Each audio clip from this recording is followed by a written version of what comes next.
The power of the dark side, side, side, side, side, side, side. What is up, YouTube? This is Matt with Team S.I.T.H, aka Team S.I.T.H in the Hate, and I'm going to be doing a top 64 Mermail deck profile from YCS Sydney 2017. It's really the first time I've been back in the game in I'd say about 7 months, ever since I moved from Hawaii to Australia. And this is my first YCS, and I was able to make day 2. I went 5-2 day 1, and then I lost round 9 to Heroes, but what can you do? Dark Claw's a thing. But yeah, let's get to it. So I played triple Megalo, triple Teus, double Pike, one Gund, one Mander, and one Osha. I didn't want to play double Gund only because it was once per turn kind of thing, and I still kind of built my deck to be able to go first or second. So I didn't want to draw double Gund. True, it's tribute fodder, but at the same time, I'm like, you can only use its effect once per turn, and if I'm not expecting to go past turn 1, then why even have the second one when I have room for other things? 3 Prince, playmaker of the deck by far. Anybody that plays Mermail should know that this is the card that came out in Bosch that sets up all of your plays, all of your OTKs and everything, get your Dragoons in the graveyard. 2 Dragoons, 1 Marksman, 1 Infantry.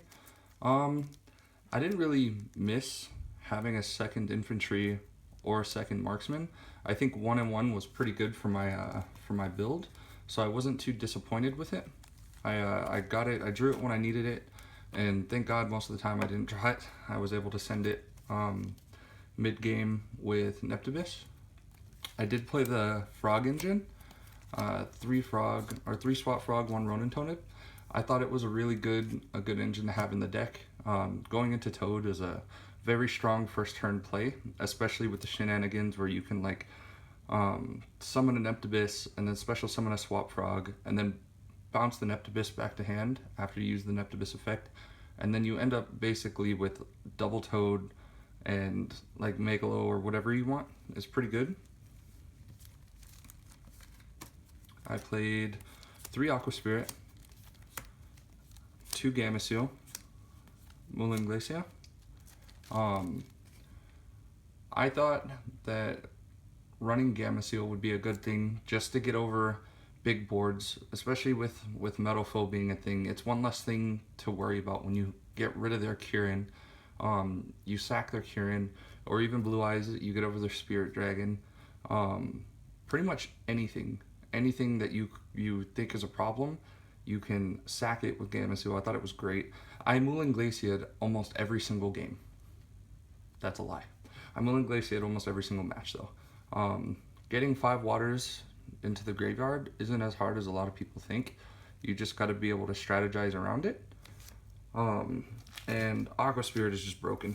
I think it needs to be reprinted as an OTS Super, but that is just me. I played, of course, 1 Diva.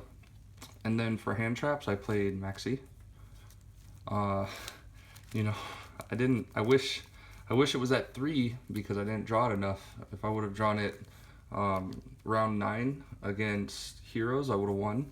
If I would have drawn it round 6 or 7 against Blue Eyes or Metal Foe, I would have won. For spells, I ran 3 Instant Fusion, 3 Mermail of Greed, Regeki, Dark Hole, 1 for 1, and Scale. I know a lot of people cut the Scale, but I think it was really good, especially against Blue Eyes. I completely forgot that Mermail's doesn't have any cards that are big enough to get over Blue Eyes. So this came in handy. It really did. There's a lot of really cool combos you could do with 1 for 1. So I was happy for this, and I was happy I drew Mermail Agreed a lot. It's not supposed to make you plus. All it's supposed to do is refresh your hand. It's supposed to hopefully get you a better hand. So I was really happy with the ratios for all of my stuff. I didn't play any traps. I don't think Abyss Sphere? I don't think Abyss Sphere was a very good card this format. I think Interruption is good, but I think for this format, I didn't like it personally. But for the extra deck, one Trish, Tatsunoko, Crystron Quandex, and Leo. Only played 4. I didn't have enough room for a Coral Dragon, but I don't think I missed it, so there was that. I didn't go into Trish one single time, but I did go into these 3 quite often, especially Quandex with the 1-for-1 combo. It was clutch round 9, game 3 against Heroes. I drew 4 spells and Gamma Seal, and one of the spells was 1-for-1, and I was able to end with Toad, Bahamut, Neptibus, and Mulan Glacia with 1 back row. So yeah, that's all the synchros. And I played 1 Gaios, 1 Big Eye for the rank 7s, and then for my rank 4s I played Bahamut, 2 Bahamut, 3 Toad. I played Lightning, Utopia, Dweller, and then for my fusions I played Norden. MVP of the extra deck, Norden. Always able to do it. Always able to bring back a Dragoons. Always able to make your Dragoons live to be able to search. This deck is just ridiculous, and it's amazing what you can do when you play test with it, and you're able to figure out what your plays are going first, as opposed to being able to only go second last format, or prefer to go second last format. And then for my side deck, I played 2 Denko, which I didn't play a single Paleozoic, so I didn't even get to side this in. I played 2 Chalice. I sided in against Heroes, and I never saw it. 3 System Down.